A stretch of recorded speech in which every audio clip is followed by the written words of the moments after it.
Martha, thank you so much for inviting me to come and speak to your group. I'm really pleased to be here, and it's my privilege to share a little bit of time with you.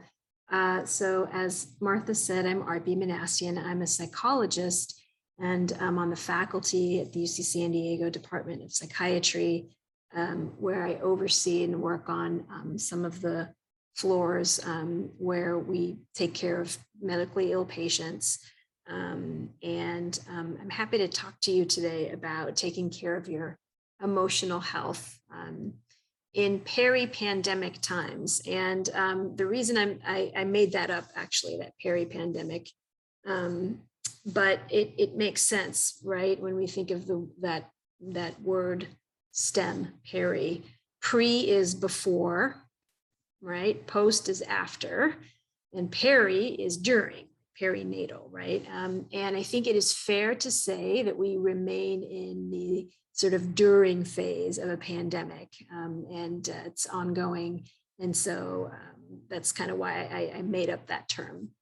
So here's what we are going to cover today. I want to talk to you a little bit about the basic concept of stress and where it comes from. And then let's talk about why you're feeling more stressed than usual, as if we don't already know, but let's break it down.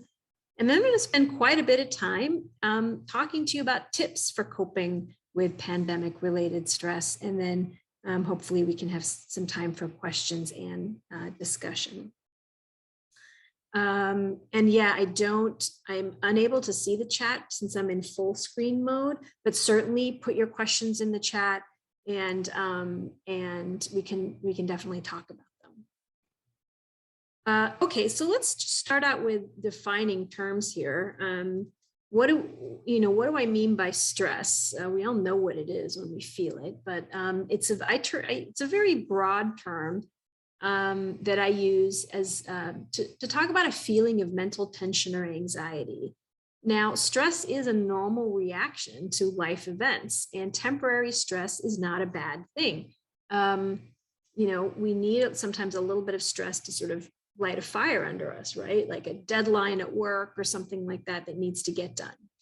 But too much stress for too long can make us ill and can make our chronic conditions worse. And this pandemic is a really good example of too much stress for too long. I mean, it's been how many months now that we've been struggling with this. So this bottom thing here, well, both of these are actually word clouds. And what a word cloud is basically measuring the amount of times a particular word is used and then making that word big the more often it's used. And so this bottom one came from a project that the Journal of the Psychiatric Times did. They had their readers kind of describe the year of COVID and the thoughts that came up for them. And the ones that are sort of bigger are the ones that people used a lot. So you see some kind of maybe more negative words like frightening and sadness and aloneness, but you also see some potentially positive words like introspection, enlightening, gratitude, things like that, grateful. But let's talk about where our stress is coming from. And typically stress comes from 4 sources. The environment, which is everything out there. I don't mean just the physical environment, but just things that happen outside. There are social forms of stress. In other words, what people do or don't do. And then there are physiological sources of stress, and you all know all about this, but what our bodies and our symptoms are like. But most importantly, the 4th major place that stress comes from are our own thoughts. Our own thoughts about these events have a big effect about our stress. It is not these things alone that cause us to be stressed, but it's how we respond to them. So here are some examples of relevant sources of stress. In the environmental realm, I've written COVID there 3 times because that's really kind of what has been such a major source of stress for us, this pandemic and everything that's come with it, the closures, the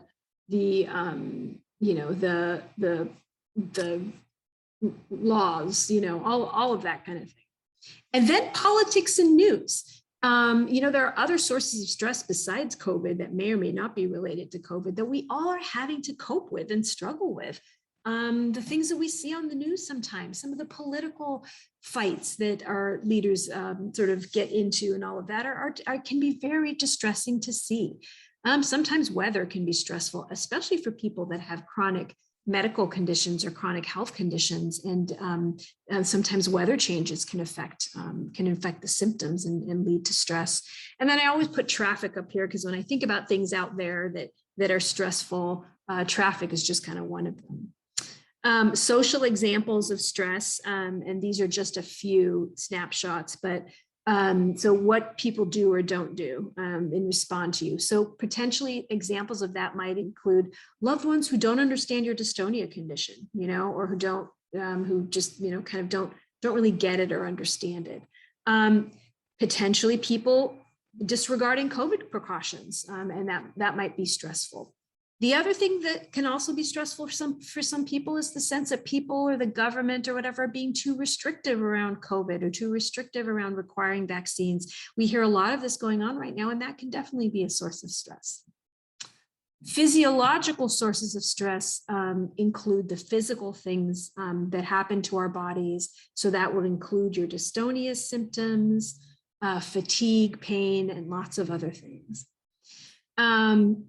But most importantly, we have thoughts about all of the things that happen out there in the world. And so some examples of thoughts that can make us more stressed include, I'm going to get COVID and die. Others can go out and do things, but I can't. My family thinks I'm an invalid or I'm disabled. There's something wrong with me. Or the thought of like people are uncaring, So these are some examples of thoughts that we might have. And these thoughts can make us feel all sorts of feelings: scared, angry, lonely, sad, worried, hopeless, and helpless. So this is kind of what I'm talking to you about now is sort of what psychologists call the cognitive behavioral model of stress, which is that things happen out there in the world or with other people or in our bodies. We have thought about that, and that thought leads to a feeling. So how do we manage our stress? We'll get back to that in a moment, but the other problem with stress is that it can cause physical symptoms, thinking problems, and unhealthy behaviors. Stress can have real impact on your physical symptoms: headaches, muscle tension, fatigue, trouble sleeping, stomach problems, and an increase or flare-up of symptoms of medical conditions can happen as a result of stress. And I'm sure that you've all experienced that to one degree or another. Stress can lead to problems concentrating, difficulty making decisions, and forgetfulness. And then stress can lead to unhealthy behaviors like overeating or skipping meals, drinking more alcohol than usual, smoking, or maybe, I work with folks with chronic lung disease. And, one of the things, many of them have quit, who were smokers have now quit smoking. But stress can certainly cause sort of a relapse in those behaviors, smoking or using drugs. Certainly during this pandemic, there's been studies that suggested that people are drinking more alcohol, for example. So all of that is great, but so what? How are we going to manage our stress? Well, one way to think about this is, since my thoughts are a major source of stress, do I always have to pay attention to my thoughts? Are my thoughts always telling me the truth? Sometimes our thoughts, the things that we tell ourselves, exaggerate or use extreme language. So here's some of the examples, like I'm going to get COVID and I'm going to die, or I'm an invalid, or people are terrible. These are some of the things that we could kind of tell ourselves that make us feel sad, anxious, angry, but they're not always true, or there's sometimes an exaggeration, or they use extreme language. So do we always have to pay attention to our thoughts? One way to manage stress is to not always believe our thoughts. And I have sort of clouds in the sky here on the screen, which is, can we simply, and this is way easier said than done. It's not like I can do this all the time, but this is sort of what we strive for. can we watch our thoughts, almost like they're clouds in the sky that come and go, instead of believing and buying every thought that comes into our head? So that's one way to manage stress, is to just kind of take a step back from your thoughts and maybe, be curious about them, watch them, but don't get so invested in them, because they're not always telling you the truth. The other thing we can do is talk back to our thoughts. And so here are some examples of ways to talk back to some of the thoughts that we were talking about. So the thought of, I'm going to get COVID and die. The way to talk back to that might be like, well, what are the chances that I'm actually going to die today or sometime very soon?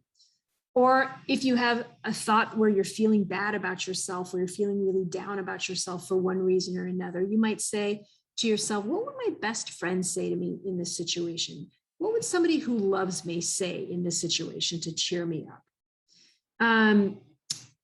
For thoughts like, I'm sick, I'm an invalid or whatever, what is the evidence that I'm not an invalid? What are the things that I'm doing that are evidence against that? And then, how likely is it that I will die from COVID if there's sort of a thought swirling around like, I'm going to get sick and I'm going to die? Let's examine the evidence. How likely is that to happen? Another way that I teach my patients to deal with stress is something called pursed lip breathing. And this is a breathing technique that can be shown to be helpful with stress. So we basically start by finding a relaxed body position, sitting or standing, wherever you are. And then you breathe in slowly through your nose, 2 to 3 seconds or however long you want. But then on your out breath, you purse your lips, almost like you're blowing up a balloon or blowing a bubble, and breathe out through your mouth. And you breathe out a little longer than your inhalation. Okay, so we breathe in slowly through our nose.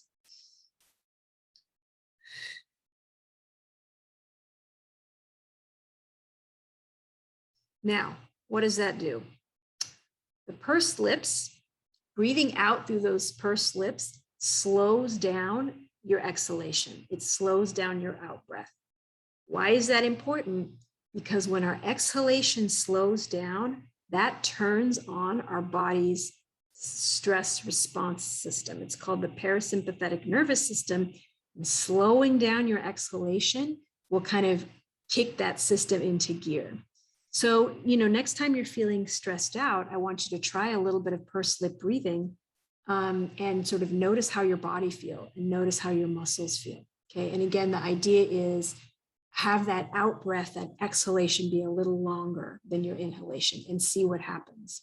Sometimes you can, if you're really into it, you can like measure your heart rate while you're doing this. And typically you may notice that during an inhalation, your heart rate goes up a little bit, but during the exhalation, your heart rate actually slows down. That's your body's stress response system kicking in. Here's another awareness. Here's an awareness exercise that can also be helpful when we're having periods of time where we're just feeling stressed and overwhelmed and kind of stuck in our thoughts. And it's very simple. It's called the 5, 4, 3, 2, 1 exercise. And it goes a little something like this, and we can all do it together right now. So just wherever you are, wherever you're sitting, notice 5 things that you can see. Just notice them in your head. 5 things, pick out 5 things that you can see. You see the computer screen, you see the room that you're sitting in, you see another family member somewhere in the room. 5 things that you can see. And then 4 things that you can touch. Okay? Maybe you can touch the table in front of you, touch an item of your clothing and feel the texture of the clothing that you're wearing, touching any objects that are next to you. 4 things that you can touch. And then 3 things that you can hear. You hear the sound of my voice. You may hear the computer humming. You may hear someone or a pet in the other room or next to you. Then 2 things that you can smell. Okay? So maybe you still smell the remnants of breakfast or lunch, or you smell shampoo, or you smell the detergent that your clothes were washed in. And then finally, 1 thing that you can taste. Maybe you have a cup of coffee next to you. Maybe you can taste the remnants of a drink or a meal in your mouth. So it's very simple, 5, 4, 3, 2, 1. And this is a nice exercise that can ground you when you're feeling stressed. And why on earth would we want to do that? This awareness exercise is also known as a mindfulness exercise. And this is how mindfulness works. And I'm going to talk a little bit about this. Here you are in the middle. And then there are your thoughts, like we talked about, right?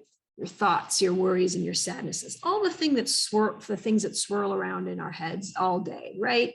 And the thoughts can be big things like worries about what's going to happen to me in my condition, what's going on with my family, or they can be little things that we get preoccupied with, like, okay, did I pay all my bills this week or this month, or what am I having for lunch, or whatever it might be. We spend a lot of time with our mind full, like this guy here with his little thought bubble, right? Our mind is full of all of this stuff, okay? All that's fine. When we do an exercise like that 5, 4, 3, 2, 1, where we focus on our 5 senses, it's a little bit of a mental health break from the thoughts and the worries and the sadnesses. So you can see the dog here in the cartoon who is mindful, and what basically is going on in his little thought cloud is he's actually observing what he is seeing, okay? When we do this, when we do an awareness exercise, when we ground ourselves to what's happening right now around us, what our senses are taking in, it's a little bit of a vacation, a mini vacation from the thoughts and the worries and the sadnesses. It's a way to detach us a little bit from all of that, even if it's for a little while. And even that brief moment of time will give us an opportunity to kind of bring our stress down. Okay.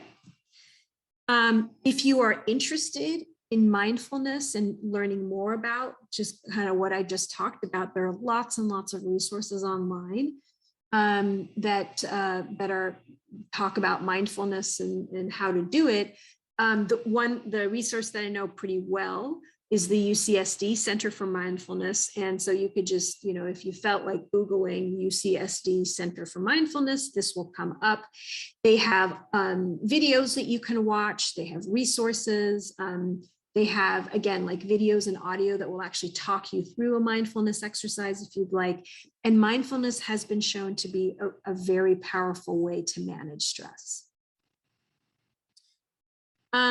And then I want to talk about this concept of acceptance. We throw that word acceptance around a lot. I have to accept what's going on with me. I have to accept my dystonia, all of that. But acceptance is really a difficult word, and it's a loaded word, right? So we have this, I have to accept my medical condition, but then we get then our next thought is, but I don't want it. I don't want this condition. I don't want these symptoms, So we sort of get stuck with this, I'm not going to accept it. I don't want it, and it's fine. You don't have to want it. So the kind of the reframe that I like to use, or the concept I like to use, is this aspect of wanting something versus being willing to do something. So even though you don't want your dystonia, what are you willing to do in the service of living a meaningful and valuable life? Okay, so it's not about wanting. You cannot want your dystonia or anything else bad that happens to you all day and twice on Sunday. The question is, what do you want to do? So when you're feeling stressed and you're thinking, you know what, that's psychologist, I don't care. I don't want to do those stress management skills, and that's fine. You don't have to want to do them. But what are you willing to do? Are you willing to try something different in the service of what's important to you, which is your emotional well-being and all that sort of thing? So trying to get away from this concept of I have to accept everything that comes my way. You don't have to accept the thing, you know, you don't have to swallow this stuff whole. You don't have to want it at all. What are you willing to do given what your situation is? What are you willing to do in the service of living a valuable and meaningful life? And then, you know, so what am I willing to do in the service of what's important to me? What else am I willing to do in the service of my emotional health? Okay. I work with a lot of patients who have pulmonary conditions like COPD, lung conditions, and things like that. And a really important aspect of their managing their lung disease is to do physical exercise. Physical exercise is difficult for everybody to do. I mean, you know, we're constantly sort of struggling with ourselves around this. It's especially important for people with lung disease, but it's especially difficult for people with lung disease because they can get easily fatigued and easily short of breath. So, you know, there's a lot of struggle around, well, I don't want to, you know, and that's fine. And you don't have to want to, but we talk to our patients like, what are you willing to do in the service of bettering your lung condition, you know, and most folks will say, yeah, I don't want to, but I'm willing to do it. So I want to give you some more tips on how to take care of your emotional health during these really stressful times. Speaking of physical activity, this is really important. Physical activity is not only critical for your physical health, but it's actually really important for your emotional health because it's been shown to reduce stress hormones. And speaking of the pandemic, a recent study found they measured a bunch of people over, they measured their physical activity and their screen time, the time that they spent like on their phone or on their computer. And then they measured their mood and their sense of loneliness. And what they found is that those individuals that had less physical activity and more screen time during the pandemic had worse mood and more loneliness. So, you know, really interesting data suggesting that worse, you know, kind of worse mood and loneliness is associated with not getting up, not moving around, and spending a lot of time on our phones and our computers. So how do we do that? There's this interesting app, which is one option, and it's called Stand Up, and it was originally designed for people who sit down a lot for their job. And so the app will kind of schedule times for you to just remind you to actually stand up, you know, from your chair.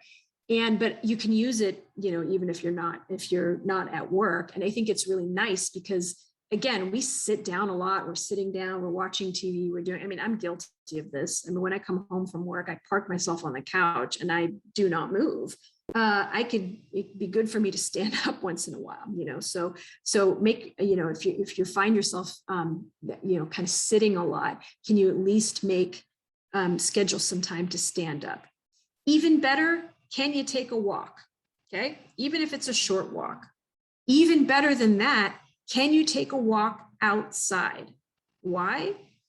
It is important to get some natural sunlight. Natural sunlight stimulates our production of vitamin D, and vitamin D helps us regulate our mood as well as our sleep. We have spent in these last several years, honestly, going on 2 years now, a lot of time indoors, right? A lot of time indoors. And I think our mood has suffered as a result of that. Even if you're not going far, okay? Even if you don't feel like being out and about, and that's perfect, and around others, that's perfectly fine.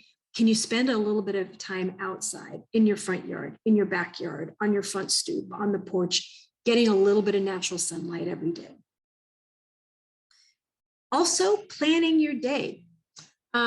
You know, and I talk about this a lot with my patients who've actually had COVID and are, you know, recovering, or maybe have sort of long COVID symptoms, and maybe they're not working anymore, or folks who are retired and not working, or folks who are not working for any reason. You know, work sometimes kind of helps us with a regular routine, and that regular routine can fall away if there's not someplace we're going or something that we're doing every day. But maintaining some kind of a regular routine is important. So if you're not doing it with work or any other responsibilities, can you maintain a regular routine with your meals? Your bedtime and your wake up time, can those be regular? The wake up time is especially important when it comes to regulating our sleep. And I'll talk about that in a moment. Can you keep a routine, like have a time of day that you set aside for a little bit of physical activity? Some time out, some time set aside for time outside, okay? And then getting creative, this is a time where we've really had to think about, well, what am I going to do with all this time that I'm cooped up inside, not going out and enjoying myself? Is there a hobby that you'd like to try? Or an old hobby, maybe that you abandoned because you didn't have time and you'd like to try again? Get creative about that. And then learn something new. Learn how to use technology that's new to you. We are spending a lot of time on our computers and our screens and our Zoom calls and all that and all of that. And, do you have the time to just maybe learn something new? Was there a software application or something that you wanted to try? Was there an app that you downloaded but it was scary? And maybe now you have time to kind of look into it a little bit more. And then also, as you're planning your day, planning your meal times, your recreation times, your physical activity times, can you also schedule some time for relaxation, for a mindfulness exercise or two, one of those awareness exercise? If prayer is something that resonates for you, or can you schedule some time for that as well? So planning your day is important. Staying connected to others. This is huge. And again, remember that study that found that loneliness was kind of a big factor in the pandemic. I mean, it's so true. So staying connected to others is important. There's all sorts of ways that we can do that. Old school phone calls, video chats with Zoom, Skype, and FaceTime. When was the last time you actually put pen to paper and wrote a letter or typed the letter? And if a letter seems like way too much trouble, how about just writing a couple of words on a postcard and sending it to a family member or a friend you haven't talked to in a while to just say, hey, I'm thinking of you. Checking Facebook, just checking Facebook does not count as social connection. By all means, check Facebook. There are good reasons to have social media and all that kind of stuff. But it alone, without actually reaching out to people, is not sufficient for staying connected to others. And then, back to that, when we were talking about those environmental sources of stress, and we were talking about being stressed and overwhelmed by news and current events, if that's happening for you, there are some things that we can do to kind of mitigate that. Setting a time limit for how much news you listen to or how much time you spend on social media. Okay, again, scheduling that time, or at least setting a time, almost like, parents do this with their kids quite often, is like set an amount of limit for screen time.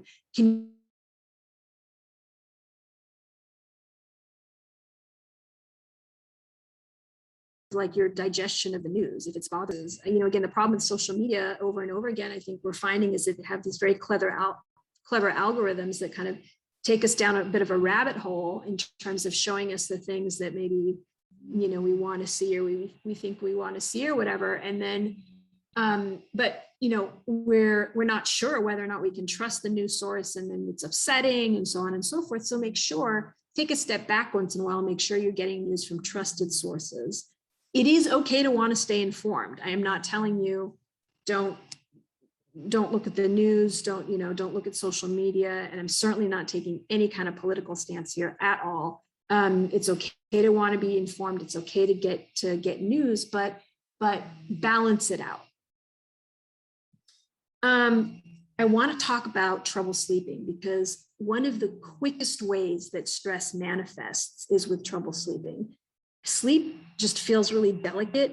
And so anytime we're feeling stressed or something is perturbed for us, our sleep gets dysregulated. So how can we get it back on track? So here are just some tips I want to share with you.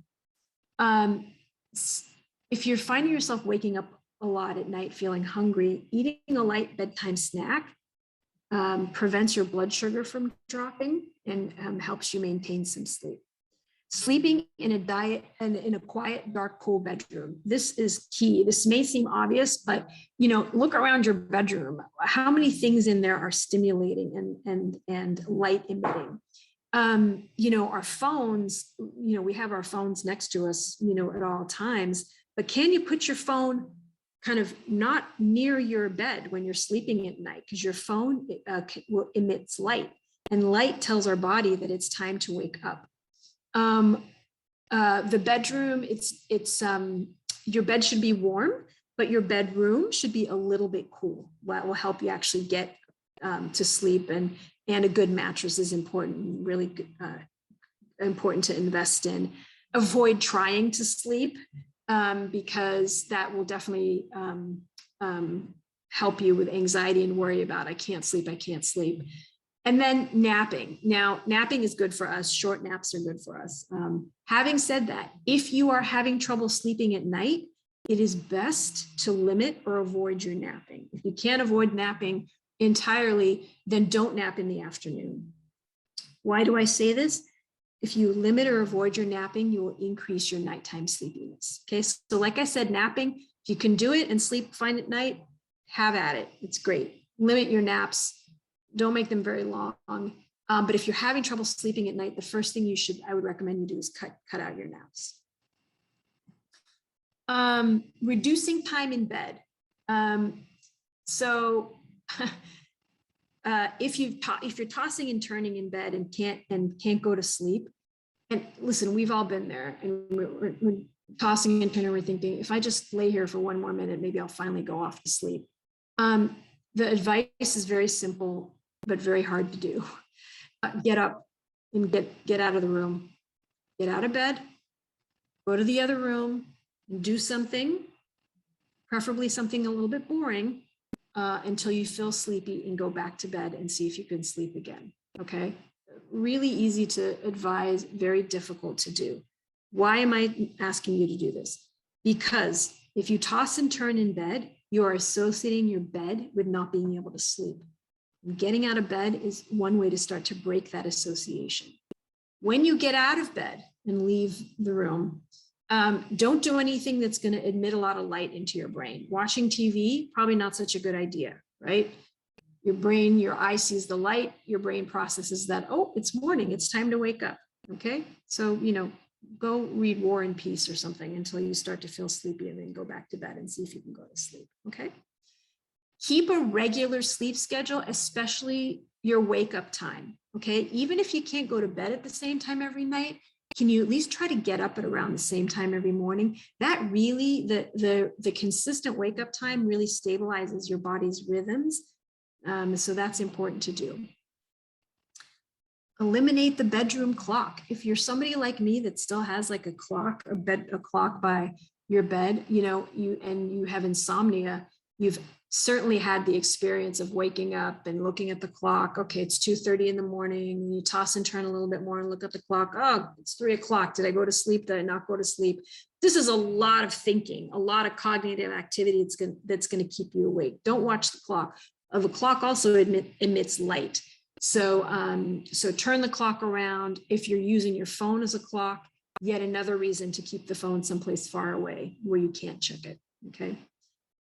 And then caffeine, nicotine, and alcohol. All of these can disturb sleep. So be careful about when is the last time during the day that you consume caffeine or nicotine, okay? They can be stimulants that can keep you awake. Alcohol is kind of interesting. Alcohol can actually help you feel sleepy, right? And go off to sleep. We've all heard the term nightcap, right? To have a little sip of alcohol and then go off to sleep. That's all well and good. The problem is that when the alcohol kind of metabolizes or wears off in your system, you go into a teeny bit of alcohol withdrawal, which actually kind of wakes your body up. So if you're finding yourself using alcohol to get off to sleep, and you find yourself waking up in the middle of the night, then that's kind of what's happening. So just limit your use of alcohol, especially at night. And then, to sort of really promote the idea of keeping a quiet, dark environment, consider, if you haven't already, an eye mask, a white noise machine, or earplugs to help you get off to sleep.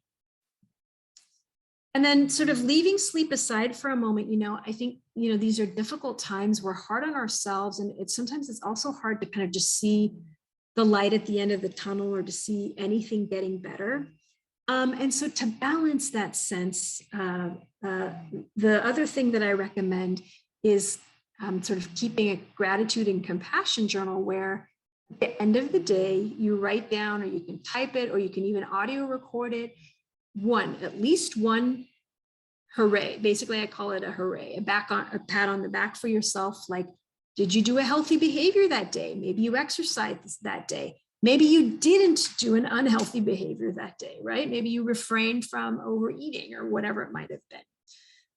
Or it could be something that you're thankful about. These can be small things, right? I'm thankful that the sun was shining enough for me today to go out and water my plants, or, whatever that might be.